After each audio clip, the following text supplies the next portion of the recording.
Jacquemus est l'un des designers les plus populaires de notre génération. Ses collections sont de vrais cartons et certaines de ses créations sont déjà iconiques. Mais alors, Jacquemus, génie de la mode ou du marketing?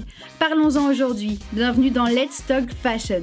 Hello, je suis super contente de vous retrouver pour ce nouveau Let's Talk Fashion avec comme invité Clément, que vous connaissez sûrement déjà. Ouais, vous m'avez vu déjà dans des vidéos avec Charlotte. Je m'appelle Clément, je travaille comme styliste dans la grande distribution, dans du prêt-à-porter féminin pour l'instant, et je vais bientôt commencer de l'homme. De l'homme, donc peut-être, s'il veut bien, un jour on parlera d'homme ici sur cette chaîne. Avec grand plaisir. Mais pour cette fois, on va parler de Jacquemus, qui est un sujet vaste qui soulève beaucoup de questionnements. Et pour cette vidéo, on va s'interroger sur Jacquemus, génie de la mode ou génie du marketing, si jamais il y a une réponse. Et pour dire la vérité, on a déjà tourné cette vidéo, c'était un peu, ça partait un peu dans tous les sens, etc. Et du coup j'ai décidé, on a décidé de la refaire. Et cette fois-ci on va parler de la vie de Jacquemus de façon un peu plus chronologique, pour que ce soit plus clair, et au fur et à mesure on va dire ce qu'on pense, on va donner des petites anecdotes, etc. Et donc bah écoute, on va commencer avec Jacquemus qui crée sa marque en 2009 et qui fait sa première collection en 2010. C'était la collection qui s'appelait l'hiver froid. C'est une collection sur laquelle on va pas spécialement s'attarder, même ses toutes premières on va pas s'attarder. Parce qu'on est d'accord. Ouais, entre 2009 et 2011, on va dire, pour l'instant. Il tâtonnait, c'est ça, c'était pas encore médiatisé, il n'y avait pas des défilés vraiment propres. D'ailleurs, il a commencé à être sur la Fashion Week à partir de 2012. C'est ça, et en fait, c'est en 2011 du coup qu'il s'est fait remarquer avec Jacquemus en grève, qui a été vraiment l'un des premiers moments de Jacquemus. Ouais, c'était son premier happening en fait, où c'est ça, clairement il a essayé de descendre dans la rue avec ses copines. Et clairement, lui, c'était son premier happening, et c'est vraiment ce qui l'a fait bien se faire médiatiser. Et c'est un culot quand même incroyable de sortir comme ça dans la rue, de clamer son nom, de dire aux filles, clamez mon nom aussi. Ouais. Il avait ses petits, enfin sur la vidéo on le voit, il a ses petits flyers qu'il distribue à tout le monde. C'est ça, en fait c'était pendant une soirée, c'était pour la soirée Vogue Fashion Night, qui était à l'époque un événement assez gros, où il y avait beaucoup de... Il y avait tout le gratin de la mode dans la rue, et du coup c'était l'événement parfait pour se faire remarquer, j'ai envie de dire. Et dans une des vidéos, il y en a un qui dit que c'est du street marketing. C'est du vrai street marketing comme on l'appelle. Mais ça, c'est ça quoi, on vient, on s'impose. Ouais. Et c'est vraiment ça, c'est... Il présente certes sa collection, mais presque on s'attarde pas sur la collection à elle-même. Puis on le voit clamer à qui veut bien l'entendre. Je suis dans Vogue Italie, je suis dans Vogue Italie. C'était vraiment, je pense, pour lui un événement marquant. Ouais, c'était sa rencontre avec Emmanuel Alt aussi. Il y avait Mademoiselle Agnès aussi qui était... Puis là encore, on voit son culot et son... Ah ouais, il était franco, clairement. On serre la main devant la caméra. Les filles, tenez-vous prêtes. Emmanuel Alt, rédac chef Vogue France. Elle arrive. La mode, la mode, la mode. La mode, la mode, la mode. C'est toi, Jacquemus. C'est moi, Jacquemus. Moi aussi, je suis dans le Vogue Italie, sélectionné les Vogue d'Italie. Emmanuel, on serre la main devant les caméras. Ouais, plaisir. Bravo. C'est quand même osé. Il avait envie, quoi. Il avait rien à perdre, tout à gagner. Il fallait qu'il fasse connaître son nom. D'ailleurs, c'était écrit en énorme sur des banderoles. C'est ça. À cette époque-là, les collections étaient pourtant pas... C'était la collection de l'usine. C'était son début, ouais, c'est ça. Donc, en laine bouillie. En laine bouillie, c'est ça. Des petites... C'était des petites jupes toutes simples, crayons, avec des petits looks monochromes. C'était très mignon, mais il n'y avait rien de révolutionnaire. Peut-être que justement, à l'époque, le fait d'être aussi minimaliste, c'était tranchant avec ce qui se faisait... C'était pas révolutionnaire, hein, c'est pas ce que je dis, mais... À l'époque, surtout ce qui a plu et tout, c'était son bagou, c'était sa fougue. Je sais, je suis chiant, mais vous me remercierez un jour, je vous promets. J'en profite pour rebondir avec des petites anecdotes. Il a fait certes cet happening dans la rue et tout ça, mais pour continuer comme ça à foncer dans le tas, à se faire remarquer, il n'a pas hésité à contacter du coup des journalistes et des gens dans le monde de la mode par Facebook. Facebook c'était vraiment son réseau. C'est ça. C'était son support médiatique. C'est ça, son support médiatique sur lequel il contactait tout le monde, etc. Et il a quand même réussi à décrocher des interviews, il a quand même réussi à parler à Caroline de Maigret, et quelques jours plus tard il est allé chez elle et il l'a prise en photo. Enfin Ouais, c'est un bagou qui l'a vraiment suivi pendant plusieurs années et lui-même il dit que c'est parce qu'il était aussi jeune, il y avait aussi l'insouciance et puis cette rage de vouloir réussir, de vouloir faire ce qu'il a envie de faire. Et pour rebondir aussi sur la collection L'Usine qu'il a fait au tout début, là en laine bouillie, hyper minimaliste, etc. C'est une collection qui était présente dans plusieurs showrooms. Ouais. Et elle était présente dans un showroom à Tokyo et c'est là que Rei Kawakubo, qui est la fondatrice de Comme des garçons, l'a découvert et l'a contacté. Et elle a dit exactement: pour créer une collection si précise à 21 ans, il faut être extrêmement doué. Et Jacques Mus a répondu dans une interview: je suis d'accord, je n'avais utilisé que de la laine bouillie, c'était tellement minimaliste que c'était brutal, c'était une collection forte. Et c'est vraiment... Enfin, c'est un peu quand même déjà son premier tournant dans le monde de la mode, d'avoir réussi comme ça à percuter le regard déjà de Rei Kawakubo, qui était un mastodonte déjà dans le monde de la mode. Et suite à ça, il a rencontré donc Adrian, je sais pas comment on dit, Adrian ou Adrian Joff, qui s'occupe de Comme des garçons en France.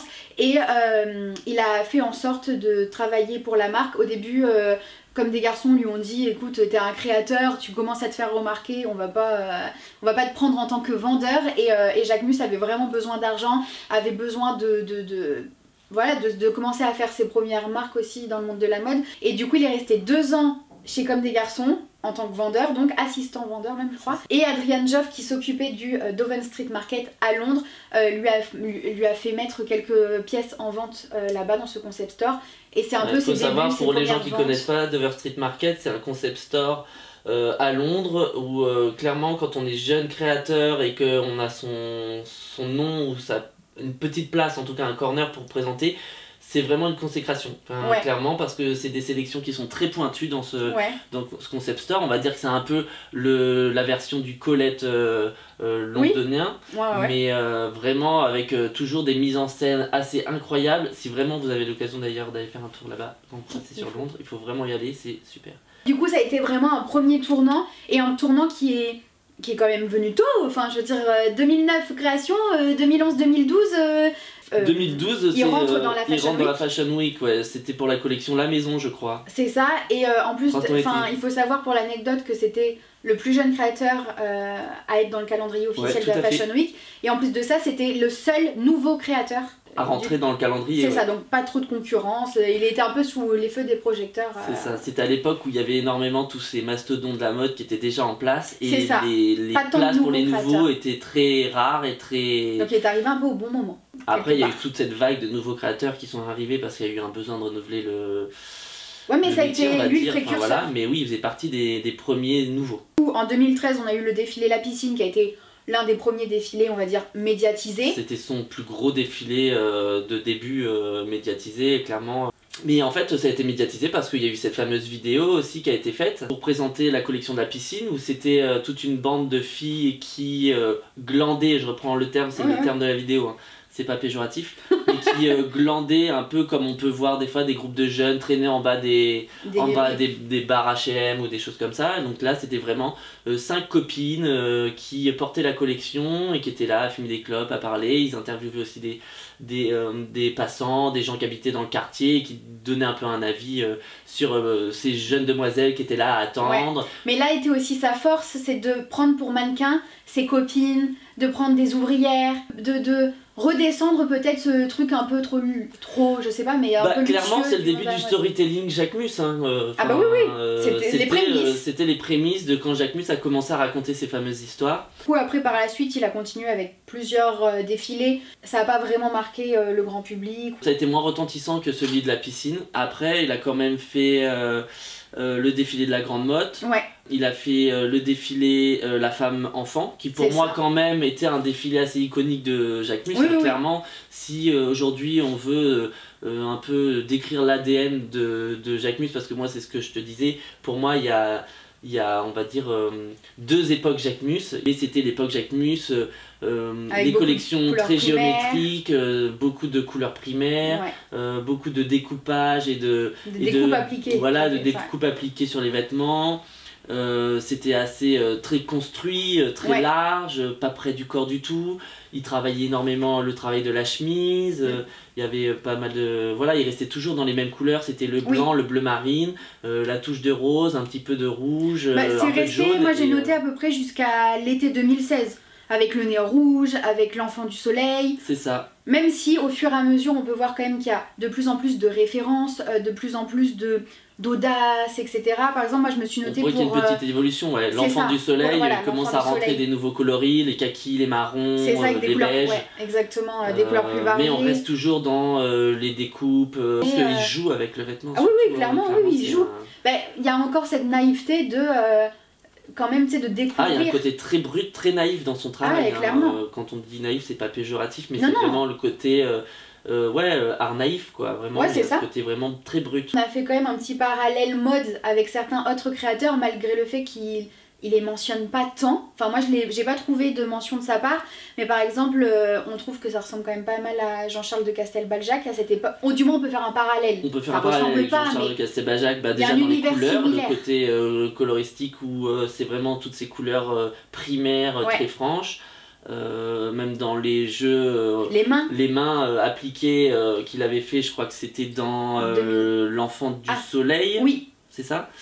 Et Balzac il a fait en 2011 ça. Après voilà, on sait tous que la mode est une éternelle boucle, c'est un recommencement, donc voilà, on verra. Puis tout le monde s'inspire de tout le monde. Il a rien créé ou amené de nouveau, mais par contre il a ramené justement un vent frais dans la mode. Et comme tu disais tout à l'heure, j'ai trouvé ça assez pertinent quand on en parlait en caméra, en off.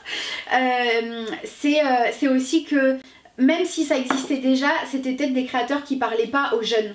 C'était des créateurs, tu vois, qui, si tu t'y connaissais dans le monde de la mode et tout, peut-être. C'est ça, c'est que je pense que les jeunes ont découvert des choses qui avaient déjà été faites avant, mais sur lesquelles ils ne s'intéressaient pas parce que c'était avec des vieux créateurs. Et lui, il a remis au goût du jour des choses pour les nouvelles générations, et du coup, pour eux, ça paraissait vraiment peut-être plus nouveau et tout ça.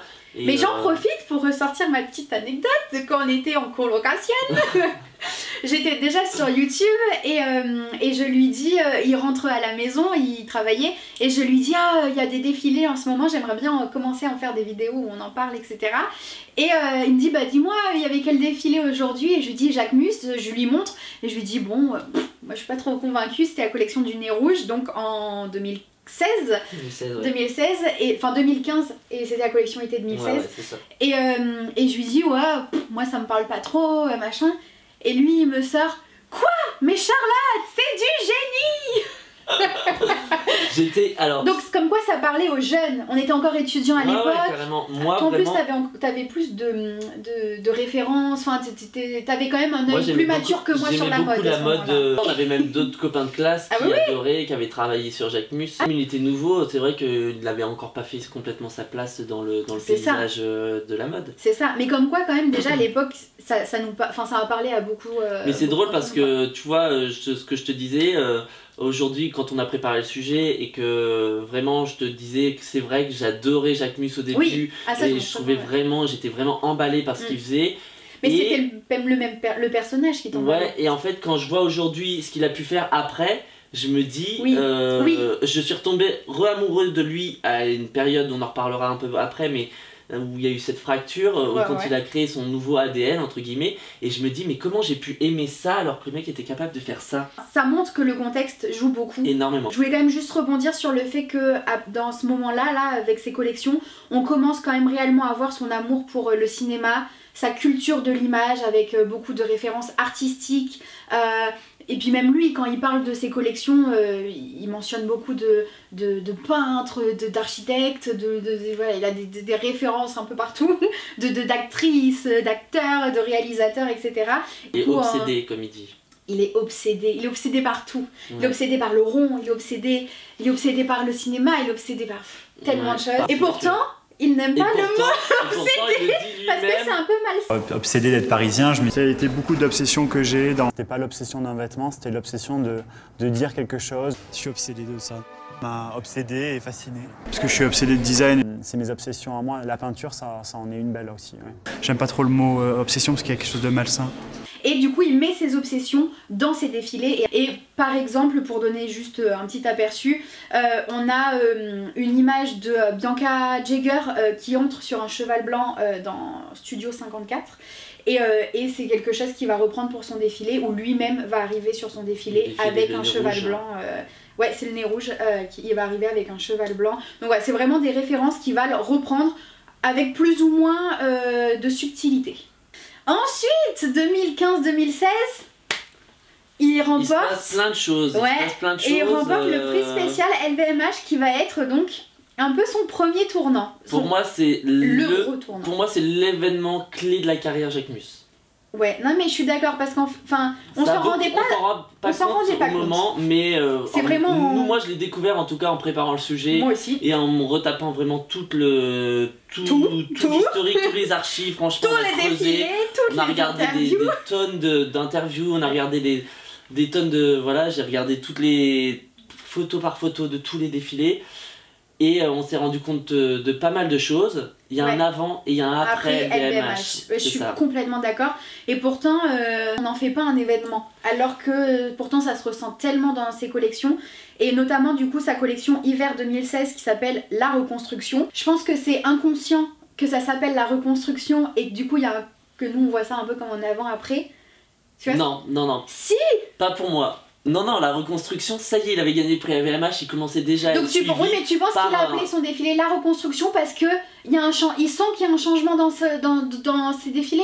C'est inconscient! Non, il faut savoir que le prix LVMH, donc il a gagné de l'argent, il a eu le prix, spécial du jury, il n'a pas gagné 150 000 €. Ouais. Et un suivi d'un an par les experts, les équipes LVMH. Et moi, c'est surtout ça qui est pour moi hyper important, c'est qu'il a été pris en charge par des experts de chez LVMH, donc c'est-à-dire des experts de la communication, du marketing, de la compta, de la RH, des ressources humaines, il a pu avoir accès à un savoir-faire. Je pense qu'il y a un changement qui est vraiment énorme et qui est encore plus important pour moi que le financier, parce que je pense que déjà le financier, ça va se retrouver quand même sur ses collections, parce que collections, elles cartonnaient déjà depuis je pense depuis la piscine, il vendait déjà très bien ses collections, donc plus ça allait et plus il pouvait réinjecter un chiffre d'affaires à chaque fois. Enfin, bref, on va pas rentrer dans les détails techniques.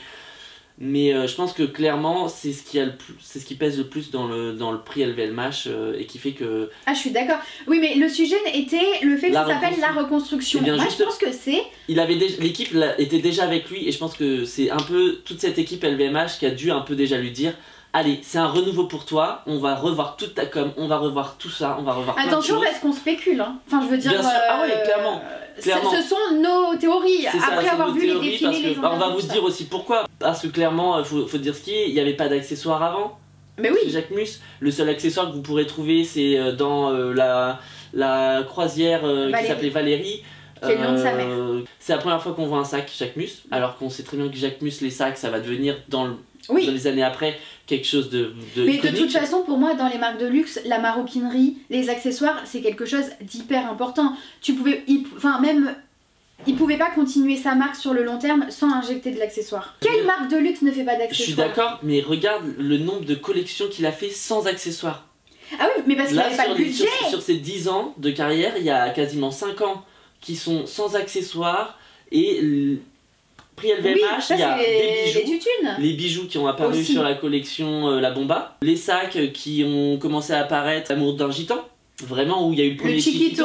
Donc il y a vraiment une fracture et je pense vraiment la reconstruction pour moi c'est the beginning. Je suis complètement d'accord. Mais le titre La Reconstruction, lui quand il explique, parce que j'ai regardé un peu ce qu'il disait, le pourquoi du comment, t'as pas la bonne collection sous les yeux mais... Si on la regarde, même si déjà depuis le début il faisait des choses où il déconstruisait pour reconstruire, là il y a vraiment, là je pense qu'il part vraiment sur cette idée ou du moins il développe son idée de déconstruire, reconstruire un vêtement avec cette collection. Et c'est pour ça qu'il appelle La Reconstruction. Du moins c'est l'explication qu'il donne là, moi ce que je te dis. Ouais, je suis d'accord. En plus on voit très bien qu'il reprend quand même aussi des petits détails de ses précédents défilés. Mais c'est vrai que c'est ironique que ça s'appelle La Reconstruction, là où on trouve que c'est une rupture dans sa mode. C'est là où on va partir sur ma théorie. Moi je me questionnais, je me disais c'est quand même bizarre qu'au début, quand il montre sa femme sur la femme qu'il veut présenter sur les défilés, il y a quand même vachement ce truc de femme-enfant. de femmes un peu naïves, on va dire, et d'un seul coup on arrive sur une femme bien plus puissante, émancipée, qui en impose, qui est émancipée, etc. Et je me suis dit, certes, il y a LVMH qui est passé par là, mais à quel point LVMH est quand même passé par là pour qu'il y ait un tel changement. Et ce qui m'a mis un peu la puce à l'oreille, c'est vraiment les titres de ces défilés. Les parasols de Marseille, Valérie, qui est donc le prénom de sa mère, et en plus de ça, sur le défilé, il est déjà dans des champs de lavande, dans des champs de blé, etc. Ouais, je me suis dit, donc, le truc comme ça de la fille du Sud, la fille provençale, il avait déjà, mais pourquoi ça se ressentait pas plus, et d'un seul coup ça se ressent. Et du coup, ma théorie personnelle, c'est que à l'époque, il avait déjà cette idée de la femme du Sud, de tout ce qu'il explique avec beaucoup de références artistiques, etc. Mais lui qui dit qu'il adore raconter des histoires, je pense qu'en fait, il savait pas du tout la raconter, son histoire. Son storytelling était pas bon, ouais. Ouais, il tâtonnait, il essayait de raconter son truc, mais en fait, on passait totalement à côté de ce message. Et à partir d'LVMH, je pense qu'on l'a un peu recentré. On l'a un peu recentré, on lui a dit ok, ta femme du Sud, il faut que tu l'exprimes différemment parce qu'on la comprend pas. Et je pense que c'est LVMH qui lui a expliqué comment réellement raconter son histoire. Parce que, bon là il y a la reconstruction, toi tu trouves que c'est une rupture, mais après la reconstruction il y a les Santons, qui pour moi c'est vraiment sa collection phare, où ça y est, l'histoire elle est claire, on a compris, le storytelling Jacques Mus est lancé. En fait je pense que Jacques Mus avait envie de parler de plein de choses, comme il le dit, il est obsédé par plein de choses. Voilà. Et je pense qu'à partir du moment où il y a des équipes qui ont été peut-être là avec lui pour un peu l'aider, je pense que clairement on lui a dit écoute, toi ton ADN c'est la Provence, il faut parler à autre chose que la petite parisienne de 20 ans que tu cibles depuis le début dans tes défilés. Ta cible, il faut que tu la peaufines, il faut que tu la dessines, il faut pas que ça parte dans tous les sens. Choisis-toi une muse, entre guillemets, je pense. Sa muse, il avait depuis le début, sa mère, tu vois. Oui, mais je suis d'accord. Je pense que c'est LVMH qui lui a dit ta muse. Genre, non, ton inspiration, voilà, c'est ça. Et ta mère, c'est pas la petite parisienne de 20 ans, c'est la femme du Sud. Ouais. Et voilà, et je pense que là, tout est né. Mais je veux quand même mettre un extrait de vidéo où on voit Jacques Mus parler de sa collection Le Nez Rouge. Et on voit à quel point il est incertain. Plus trop long, trop court, mauvais, plissé d'un côté, il y a un truc comme ça aussi, de destruction et de puzzle, que beaucoup de designers disent, mais là c'est vrai que ça vient de plus en plus chez moi. C'est là qu'on voyait à quel point le storytelling était décousu, et à quel point d'un seul coup, il est aussi percutant et pertinent. C'est pour ça qu'on a un peu la théorie de dire que vraiment le prix LVMH ça a vraiment été un tournant parce que il y avait je pense des experts et des gens vraiment du milieu qui ont été là pour lui donner oui, c'est pas qu'une question de budget. Voilà, c'est pas alors je dis pas que c'est grâce aux experts LVMH qu'aujourd'hui Jacques Mus est devenu ce qu'il est devenu. Il avait déjà les ingrédients. Oui, je pense pour avoir la bonne recette, c'est juste que peut-être il n'avait pas les bons dosages et la bonne façon de faire.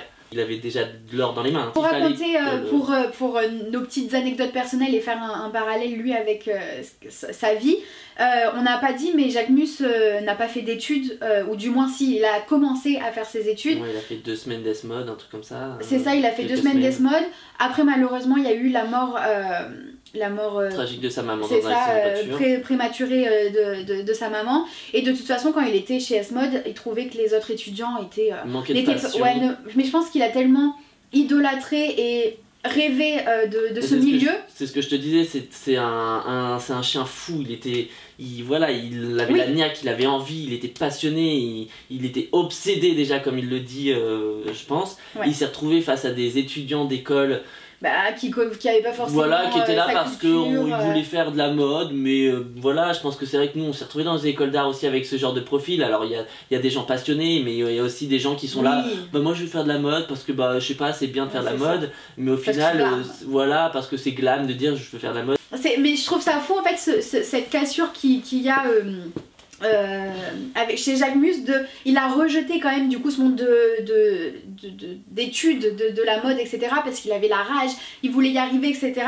Et finalement dans ses premières collections on retrouve ce que nous on a fait pendant nos études, et LVMH ça devient presque comme nos professeurs quoi, puisque là, comme on en parlait, la chemise blanche, je pense que tous les étudiants de mode en France ont fait ce projet de la foutue chemise blanche qu'on doit déconstruire, reconstruire et jouer sur les volumes et les je sais pas quoi. Nous on l'a fait pendant nos études et finalement Jacquemus il a ressenti ce besoin de le faire sur ses collections. Donc finalement c'est presque qu'on a grandi avec lui et là où je te racontais mon anecdote personnelle de hier. On devait faire un moodboard à l'école et le moodboard, le but c'est de raconter une histoire. Donc finalement c'est nous apprendre à raconter une histoire et à être percutant et pertinent dans ce qu'on dit. Et moi je fais mon truc, mon moodboard, mon idée c'était sur la fin du monde. Pour moi c'était très pertinent et ma prof passe devant moi et prend mes inspirations, il me dit mais ça et ça ne veut pas dire la même chose et mais ça et ça raconte pas la même chose. Et en fait c'est elle qui m'a appris à affiner mon discours. C'est ça qui t'a appris aussi à raconter aux autres quelque chose parce qu'en fait quand on est créatif, ce qu'on a dans la tête c'est brouillon. Nous on a l'impression que pour nous c'est hyper clair parce que tout est voilà, tout est relié. Rangé, tout est relié, on sait pourquoi on choisit telle image, telle chose, qu'on a envie de raconter telle chose et telle chose. C'est ça. Par contre quand on doit expliquer ça et c'est ce qu'on appelle du coup le storytelling, c'est raconter une histoire et faire comprendre et passer un message aux autres. C'est pas toujours clair et quand en plus dans les moodboards on utilise l'image, on n'écrit pas un texte ou c'est pas un audio, c'est vraiment des images. Il faut que les images, elles voilà quand il y a des choses et on comprend tout de suite pourquoi on a mis ces deux images côte à côte. On comprend pourquoi il y a une trame dans le dessin ou dans la photo. Et je pense que c'est effectivement ça que LVMH lui a appris. C'est à choisir, à sélectionner les bonnes images pour que le message il soit hyper clair, hyper percutant. Je suis d'accord. À partir des Santons de Provence, c'est clair et net, c'est déjà... Merci. Je trouve que c'est un peu un défilé... Transition. Un peu, on dirait qu'il dit un peu au revoir à l'ancienne femme, à la femme enfant qu'il laisse. D'un seul coup, après, il y a une maturité impressionnante par rapport à ses débuts. Clairement. Moi, franchement, je serais curieux aujourd'hui d'être une petite souris et de voir les rendez-vous qu'il a pu avoir après, suite à ce... Je suis d'accord. Et de savoir lui-même ce qu'il en dirait, parce qu'il en parle pas. Il raconte toujours d'où vient la femme Jacquemus et tout ça qu'on connaît et dont on va parler après parce qu'elle sera bien plus présente après. Mais je serais curieuse de savoir lui comment il a vécu ce truc, ce tournant. Et si vraiment il a vécu comme un tournant parce que comme je dis, peut-être qu'on spécule peut-être. On est dispo pour un café pour que tu nous racontes tout ça. Ah, avec plaisir. mais ouais, après du coup il y a eu les Santons qui pour moi est la collection même qu'il a quand même fait connaître au grand public. Elle était merveilleuse cette collection. C'est ça, elle était vraiment canon avec une esthétique qui s'affirme. Et c'est également la première collection, enfin peut-être, où les stars commencent à porter ces vêtements. Avec Rihanna, avec Kendall Jenner. Et lui-même il dit dans une interview que c'est pas la consécration, il attendait pas après ça. Mais quand même c'est un peu la preuve que ça y est. Ça y est, il y a un truc, ça démarre. C'est ça, quand t'as les stars internationales, parce que bon, après quand même, il a quand même habillé Christine and the Queen au début, des choses comme ça. Donc t'as une star qui commence à s'habiller et à dire ah je pars d'un nouveau petit créateur et que et généralement les autres stars elles se disent ah mais moi aussi je vais faire comme elle et tout. Donc du coup après c'est voilà, une fois que t'as ta première cliente tu peux être sûr que derrière t'en as 10 qui arrivent et après c'est après elle te quitte plus si t'arrives à les garder ça fait un peu l'événement de mais Rihanna qu'est-ce que c'est qu'elle porte, mais c'est Jacquemus, voilà. Puis c'était le nom que tout le monde avait à la bouche, Jacquemus, on n'entendait que ça. À partir de ce moment là même si bien sûr, même si pour moi le réel, enfin on dirait qu'il y a plein de tournants, mais la reconstruction c'était pour moi la transition, les Santons c'était ça y est, il a compris son histoire, il a compris comment la raconter, c'est clair et net, mais là où le grand public lui a compris, c'est pour moi au défilé été 2018 La Bomba. Jusqu'au Santon, il raconte une histoire extérieure, alors que pour moi La Bomba, ça y est c'est son histoire, il raconte son histoire. Donc La Bomba pour moi c'est vraiment le tournant. La Bomba donc c'est le défilé qui s'est passé qui s'est déroulé au musée Picasso. Picasso qui vous l'avez compris est une référence qui revient. Et on est aussi sur une femme quand même bien plus sexy, bien plus femme fatale, sensuelle. Même les coupes du vêtement, on voit l'avant-après, clairement c'est beaucoup plus près du corps, c'est des choses beaucoup plus cintrées, des choses beaucoup plus fluides, on voit que même avant, clairement, on voit il y a du flou dedans, enfin ce qu'on appelle du flou dans le jargon technique, c'est toutes ces matières qui sont très fluides, c'est ce qu'on appelle les robes, les blouses, quand c'est dans des matières très, très light, très fluides. Et on voit que ça, il commence à le travailler de plus en plus, alors qu'avant, c'était de la laine bouillie, c'était du néoprène, c'était des choses qui sont vraiment... qui se tenaient, des qui se tiennent plus, plus, c'est ça, avec des poids beaucoup plus lourds. Et oui, donc c'est sûr que c'est des choses qui féminisent énormément la silhouette. C'est ça. Non pas que les silhouettes n'étaient pas féminines avant, parce qu'ils utilisaient déjà les bretelles spaghetti sur des choses très construites. Ah oui, sa femme était déjà sensuelle. Voilà, elle était déjà... naïve mais sensuelle. C'est ça, il y avait déjà cette poésie déjà. Mais là, elle est sensuelle fatale, genre. Elle est puissante, elle est forte, elle est affirmée, voilà, c'est plus la femme enfant, c'est la femme en fait. C'est aussi ça la transition qu'il y a eu après ce fameux prix. C'est que après il habille la femme. C'est ça. Voilà, il a décidé aussi de grandir, son entreprise grandit, lui il grandit et il prend en maturité aussi dans son travail, ça se sent clairement, mais sa femme, sa cible, elle grandit avec lui. Et je pense que peut-être, je ne sais pas, mais c'est encore une spéculation, mais s'il continue à rester dans le milieu de la mode présent comme il l'est, il va faire encore évoluer sa femme. Moi j'en suis persuadée. Ah bah oui. Et je pense que de toute façon, il a tout intérêt à faire évoluer dans quelques saisons, il y aura une 3e dynastie Jacquemus. Moi je croise les doigts. À la Bomba, il y a eu l'apparition du maxi chapeau aussi, hein, qui a quand même été l'un des premiers gros... C'est ça, c'est un énorme coup marketing aussi. Parce que faut pas oublier, on est aussi là pour un peu trancher entre génie de la mode ou du marketing. Clairement, le chapeau il a été porté et vu sur les réseaux sociaux, mais ça c'était vraiment...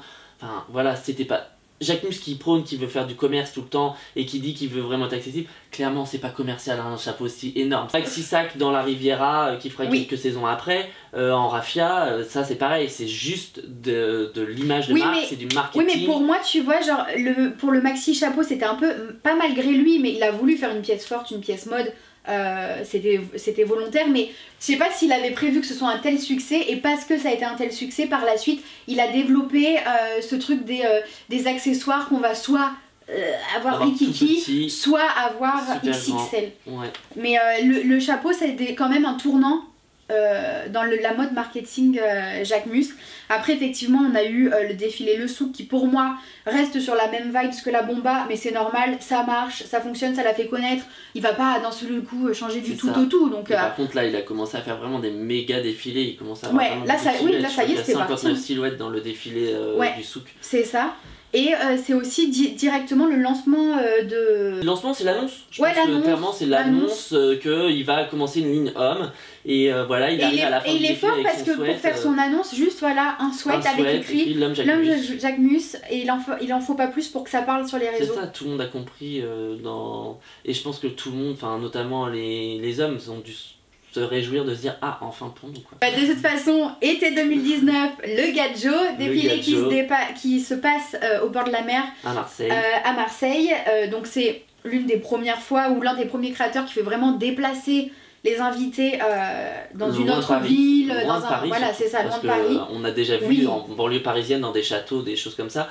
Mais là, c'était vraiment clairement, il a pris contre-pied, il est parti vraiment à l'autre bout de la France. Donc ça déjà, c'est pareil, côté marketing, c'est fort. Et c'est hyper fort. C'est fort et ça a beaucoup plu. Et pour le coup, par contre, la collection, les avis divergent.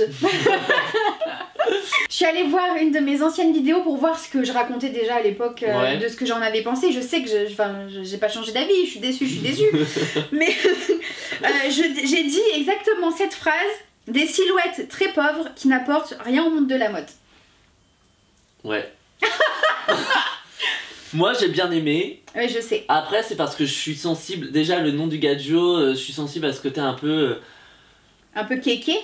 Ouais, enfin c'est pas péjoratif, mais ce côté un petit peu on va dire rétro vintage. Enfin voilà, il y a ce côté un peu fripe...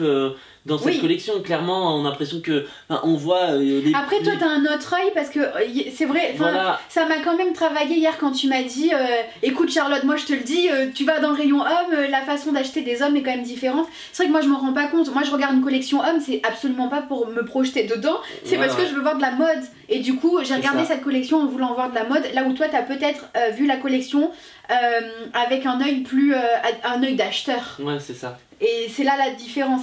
Après, avoue quand même que si tu regarde les Bermudas, c'est des choses qu'on voyait déjà chez H&M. Regarde, il y a une silhouette entière où il est en slibard avec un petit débardeur. Ouais, je suis d'accord. Où est la mode? Je suis d'accord, en fait c'est...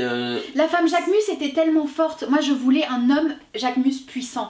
Et aussi chic, et aussi... Il aurait peut-être dû faire une entrée fracassante. C'est vrai qu'on aura plus retenu le lieu du défilé que les vêtements du défilé. C'est ça.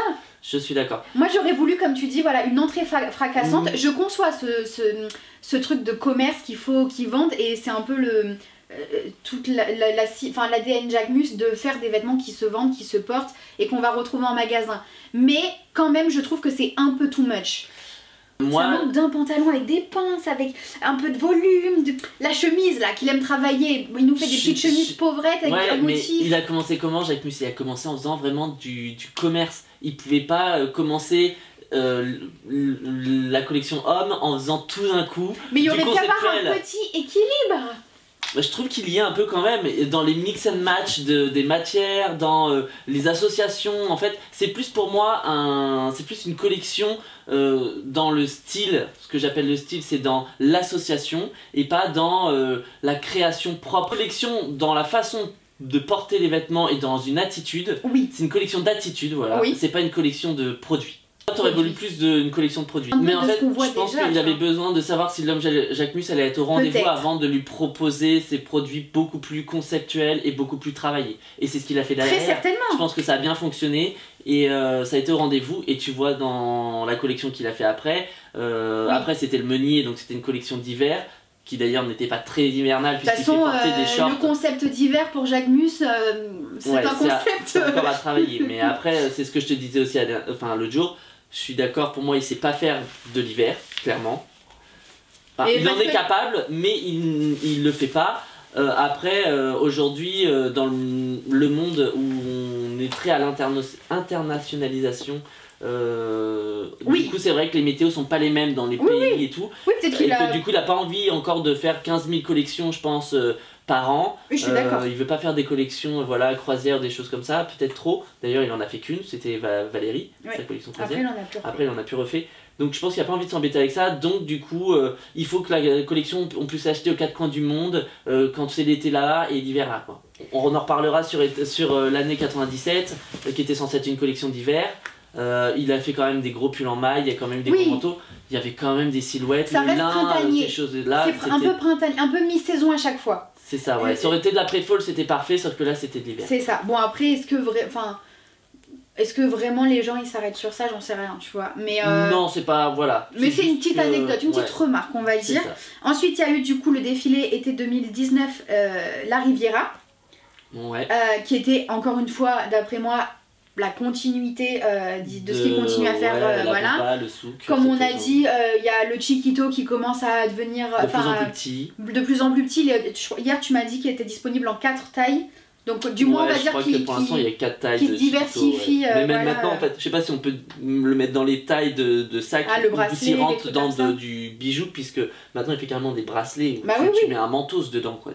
Mais du coup la Riviera c'était le début où il commence à carrément jouer sur les volumes et les tailles de ses sacs, avec le maxi sac aussi qui arrive, le Chiquito, etc. Avec beaucoup de vêtements très portables, des vêtements très désirables, avec des vêtements qui, quand tu les vois sur le défilé, tu les retrouves tels quels en magasin, là où sur les autres marques, pas forcément. Tu regardes la silhouette, tu la prends sur cintre, tu la mets telle quelle que sur le... Direct, en fait, tu te dis, cette silhouette, je vais pouvoir la porter. En fait, c'est ça, ça veut dire que n'importe qui, même quelqu'un qui a pas un sens aiguisé de la mode, qui sait pas se looker, genre c'est des détails, hein, savoir faire un petit revers, savoir un peu accessoiriser une tenue, et il a pas besoin, enfin n'importe qui peut porter du Jacquemus. C'est ça. Et voilà. Et ça c'est vraiment quand même une force de sa marque, qui en plus de ça, pas très cher, pour du luxe, pour des collections qui défilent et qui sont si connues et si cotées. Ensuite on a la collection La Collectionneuse, qui t'a beaucoup plu, avec des inspirations artistiques très présentes, une scénographie... Alors déjà c'est sa plus grosse scénographie qu'il ait faite, clairement. En même temps d'habitude c'est le lieu dans lequel il fait le défilé, une scénographie à part entière, alors que là c'est une scénographie créée. Il a reproduit une petite place qu'il nomme d'ailleurs la place Jacquemus, dans lequel il met plein de petits clins d'œil à plein de choses de sa vie, notamment par exemple à son mec. Oui, il y a un petit commerce qui s'appelle Chez Marco. C'est vrai que on retrouve beaucoup sa mère qui est une muse, une inspiration, etc. Mais dans cette collection particulièrement, il commence à rentrer dans son intime. Dans des références aussi familiales, où il commence à raconter un peu plus sa vie de famille, des photos de sa famille. Il y a encore plus ce truc de je vous fais rentrer dans mon monde. Lui qui adore raconter des histoires, la scénographie pour moi c'est hyper important. Chanel raconte une histoire, il y a toujours une scénographie, bon il y a les moyens, mais il y a toujours une scénographie de dingue. Là on sait que maintenant clairement il a les moyens de faire une scénographie, il l'a prouvé sur La Collectionneuse. Bon, il a fait des super scénographies aussi après, percutantes mais qui ne sont pas non plus de dingue. Alors les champs de lavande c'était magnifique, les champs de blé aussi c'était très beau dans l'amour, de toute façon, défilé Amour et le coup de soleil. Mais enfin voilà, c'est pas non plus, il y a pas un but, il a rien créé. Le défilé été 2020, le coup de soleil, c'est le défilé qui a le plus marqué en termes de scénographie. Parce que c'était un champ de lavande, alors certes il a pas construit de lui-même, mais il fallait quand même trouver et le faire d'aller dans ce champ de lavande. Et lui-même d'ailleurs il le disait, après un tel succès, il s'inquiétait lui-même de savoir comment revenir après ça, qu'est-ce qu'il allait faire, qu'est-ce qu'il allait pouvoir faire. Ce défilé a tellement marqué les esprits.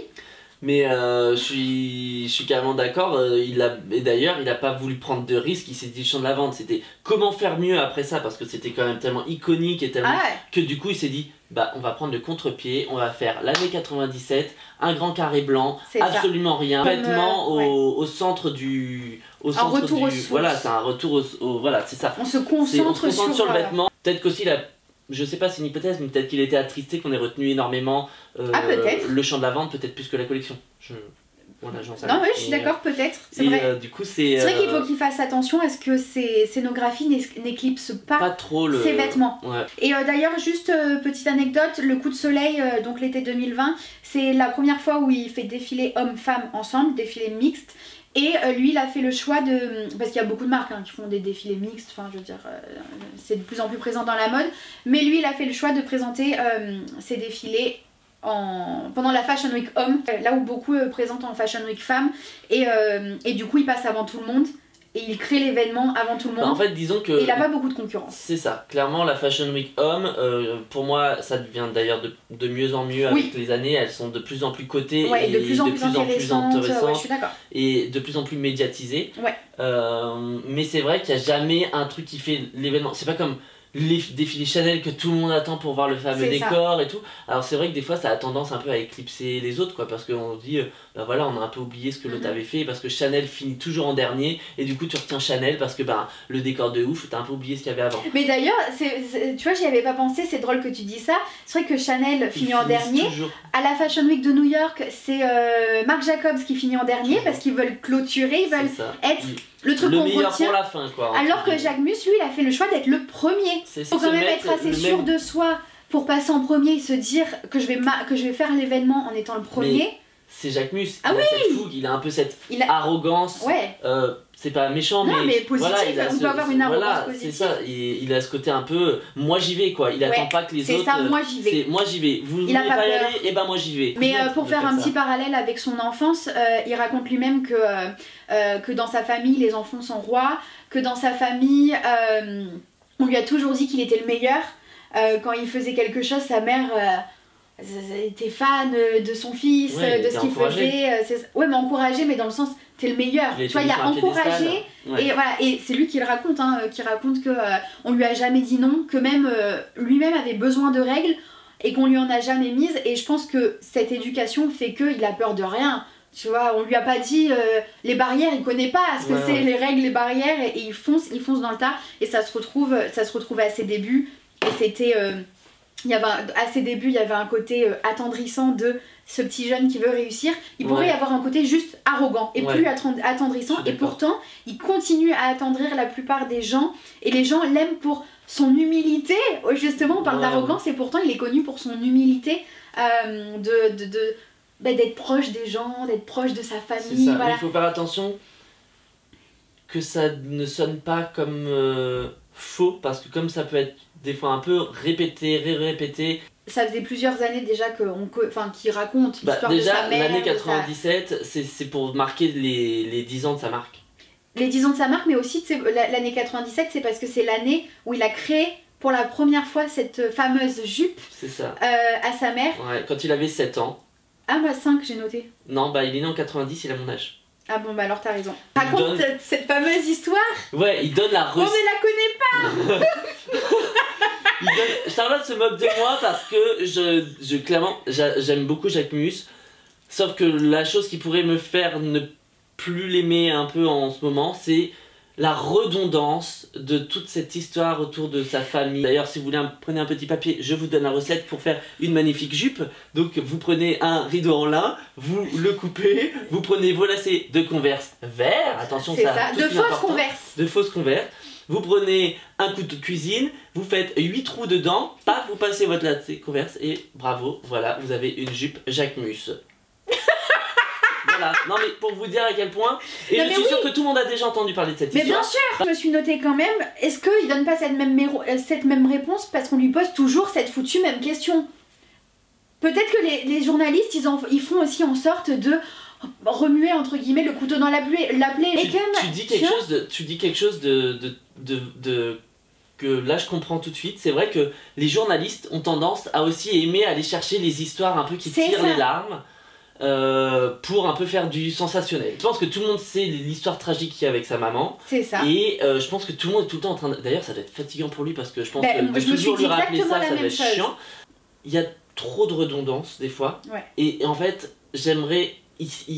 On sait qu'il sait raconter des histoires. J'ai envie qu'il commence à raconter d'autres histoires. Je suis d'accord. Mais je pense quand même, pour revenir à cette histoire de sa mère, c'est devenu un élément marketing malgré lui. Je pense. C'est vraiment son inspiration mode et c'est devenu une histoire marketing qu'il va raconter tout le temps. Ouais, oui, c'est vrai. Mais malgré lui, tu vois. Malgré lui. Je pense qu'il a voulu un peu... il a voulu en parler, il a voulu se livrer parce que tu vois clairement qu'il est pas pudique sur sa vie privée. Hein, clairement, il est tout le temps en train de mettre des... Même sur sa vie sentimentale avec son copain, enfin... il assume clairement son homosexualité, il assume clairement sa vie de couple. Puis je pense qu'il est tellement fier de ses parents, de sa famille, de... Il est fier de qui il est, tout ça, il est fier de ses racines et tout ça. Je ne m'étonnerais d'ailleurs pas qu'on ait bientôt une collection pour sa grand-mère.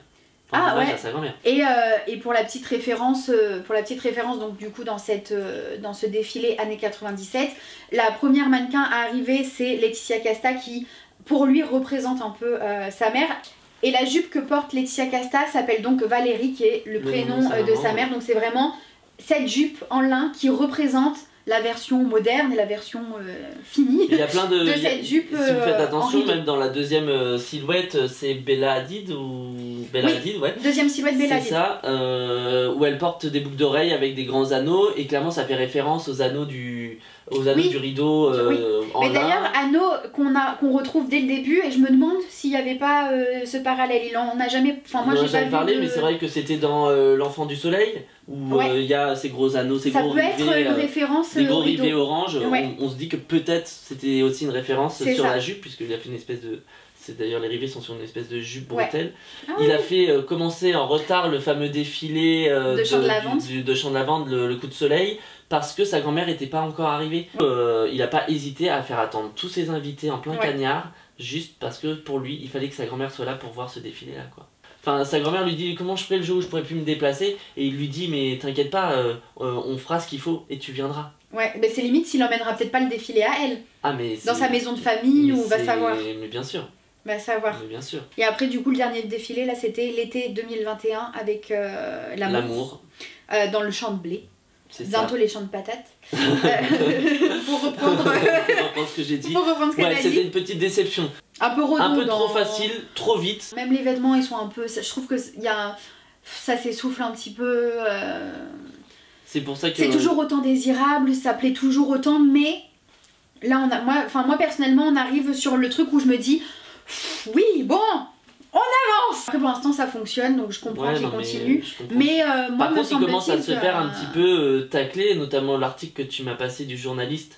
Je le mettrai en barre d'infos, franchement le journaliste il s'est fait plaisir. Vraiment, c'est très rare de voir ce genre d'articles écrits sur Jacquemus, généralement ils sont très élogieux. Très élogieux. Là à l'inverse il est très dur, même moi qui reconnais que des fois il y a des choses qui sont vraies, je trouve qu'il est tourné d'une façon quand même très brutale. Ah oui allez lire, faites-vous votre propre avis, allez lire, vraiment. Je suis d'accord, et du coup je voulais quand même parler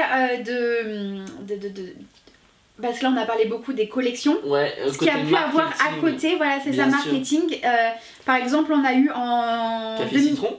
Ah oui, mais ça c'est encore avant, alors c'est 2000... Ah non, mars 2019, il y a eu Café Ouverture Citron du Café Citron au Galeries Lafayette sur les Champs-Élysées. C'est ça, moi je me suis marqué la queue pour bouffer un gâteau au citron. Voilà.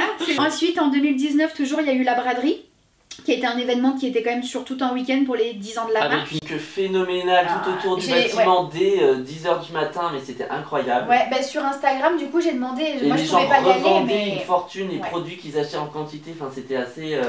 C'était assez particulier, mais j'ai des abonnés qui y étaient et moi je pouvais pas y aller, j'ai demandé, dites-moi, faites-moi un mini reportage de ce qui se passe là-bas et tout. Les pauvres, il y en a, bon déjà il y en a qui sont venus à 5h, 6h du matin alors que ça ouvrait à 9h. Il pleuvait en plus, je crois, si mes souvenirs sont bons.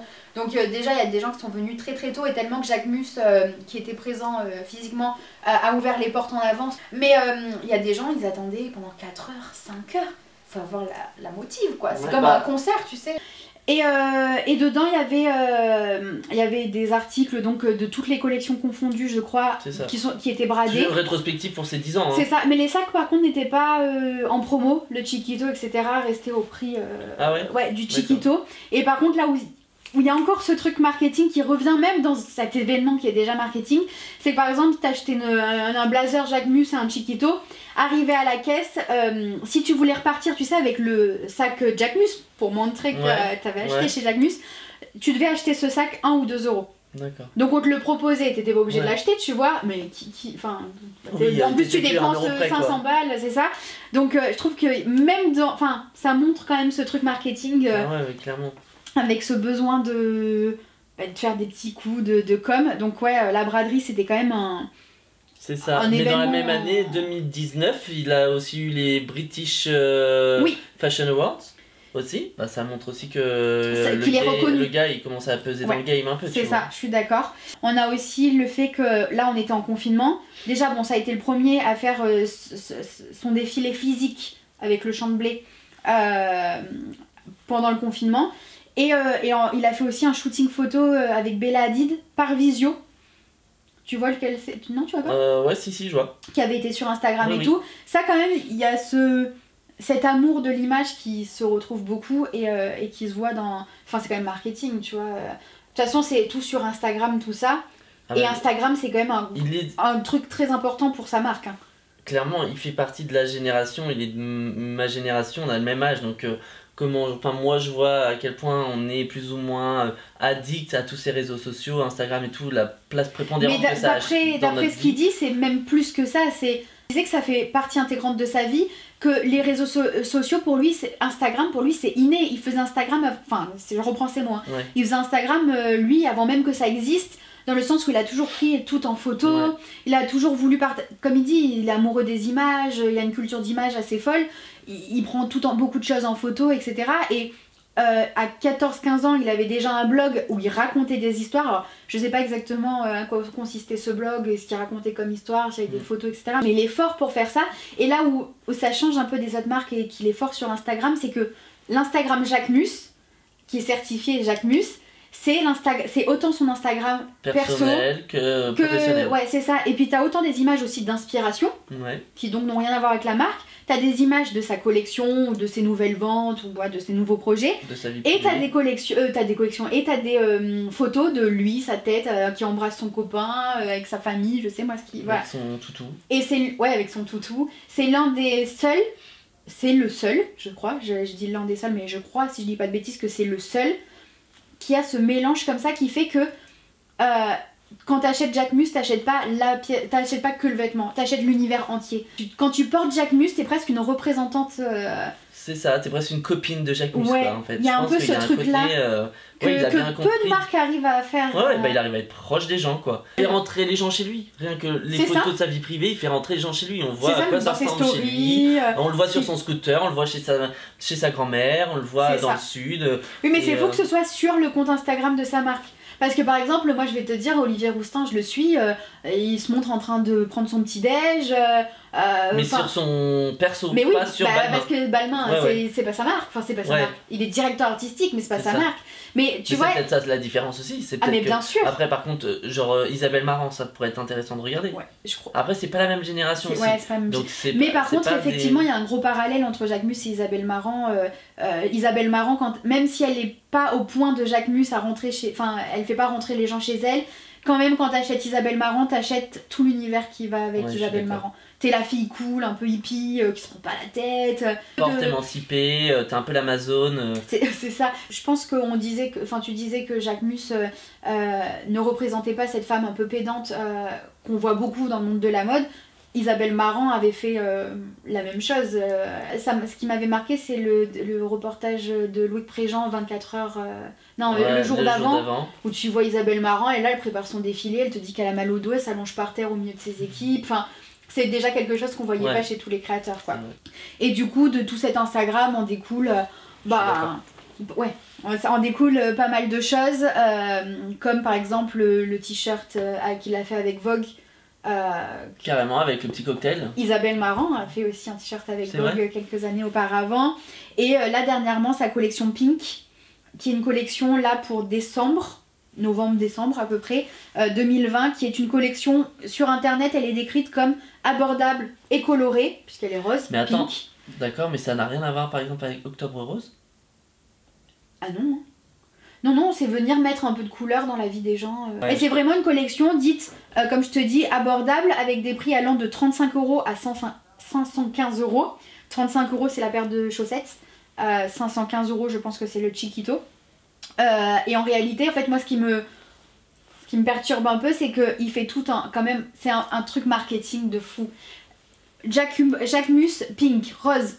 Jacquemus avec des vêtements roses, c'est déjà sur ses défilés. Enfin, je veux dire, il a même pas changé le coloris des produits. Il a même repris le même fuchsia qu'il y avait sur le défilé. Il y a plusieurs roses dans cette collection, mais produits qui existent déjà, au prix où ils sont déjà vendus.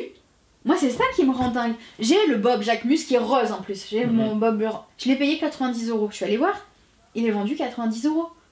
Enfin, je trouve que c'est que du marketing là pour le coup. Sur son compte Instagram, il a posté une photo en disant merci pour tout cet engouement et promis on met les produits en back in stock. Okay. Donc c'est que ça marche. Ça marche très bien. Donc moi je trouve ça fou. Parce que pour le coup c'est vraiment pas de la mode, hein. C'est du t-shirt, du sweat, de la tongue.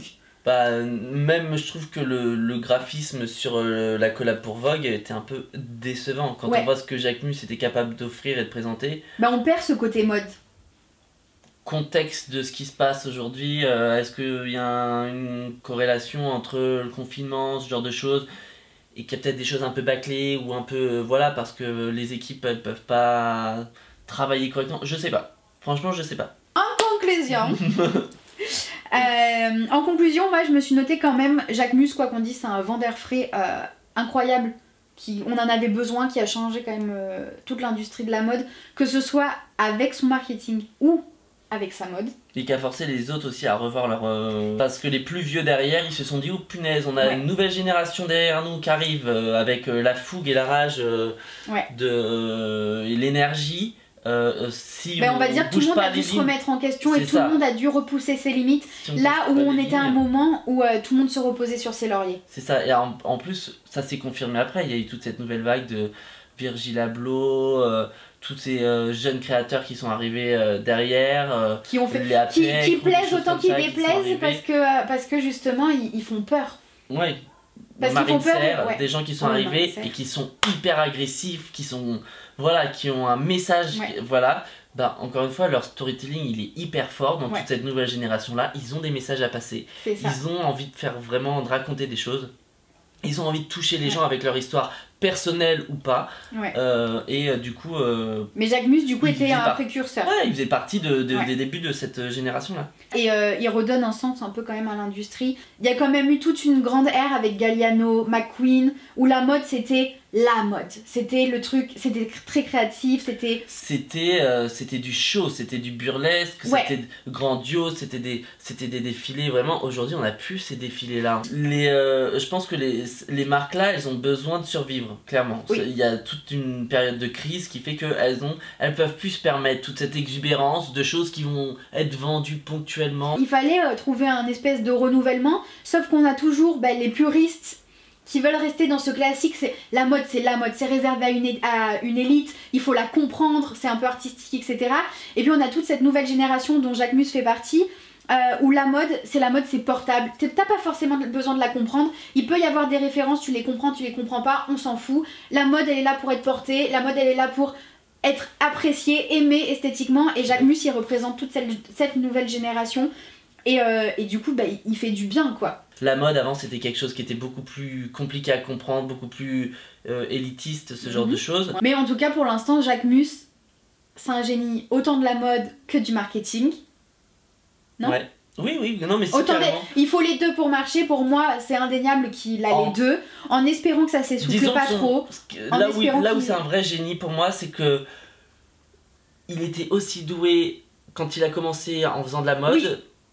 C'était inné. Il avait déjà le marketing aussi inné en lui en fait. Mais tout est inné. C'est vrai. Pour lui c'est inné, la mode est innée, le marketing est inné, c'est un truc de dingue. Ouais, je suis d'accord, mais pour moi, heureusement vraiment qu'il a eu le prix LVMH parce que... Oui mais on ne saura jamais s'il avait pas eu ce qu'il serait devenu en vrai. Je sais pas qu'il serait pas arrivé là où il en est aujourd'hui, je pense qu'il aurait mis plus mais il aurait mis longtemps plus de temps à arriver là où il en est aujourd'hui. Oui ça et voilà, et je pense que clairement ça a mis un gros coup d'accélérateur à sa carrière. Que ce soit d'un côté ou de l'autre, son génie est, je trouve, indéniable. Il a quand même réussi en partant de rien, il a réussi très rapidement. Ouais. Enfin, je veux dire, à se faire remarquer, etc. Mais là où on verra, et ça se confirmera si c'est un vrai génie, s'il arrive à rebondir, s'il arrive à garder la tête sur les épaules.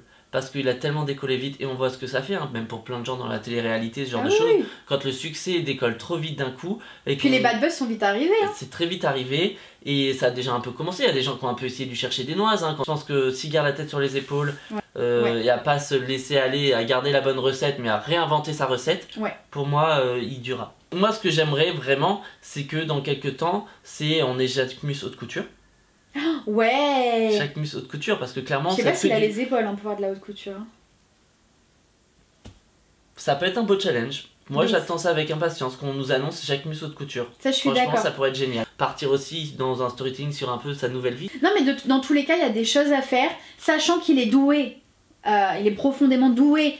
Il y a des choses à faire et il a de quoi réussir. Moi, je suis persuadée que dans plusieurs années, un jour, il fera partie des grands noms de la mode. Avec en plus un parcours qui est particulier et qui inspirera, déjà qu'il inspire beaucoup de jeunes, qui inspirera encore beaucoup et pendant longtemps.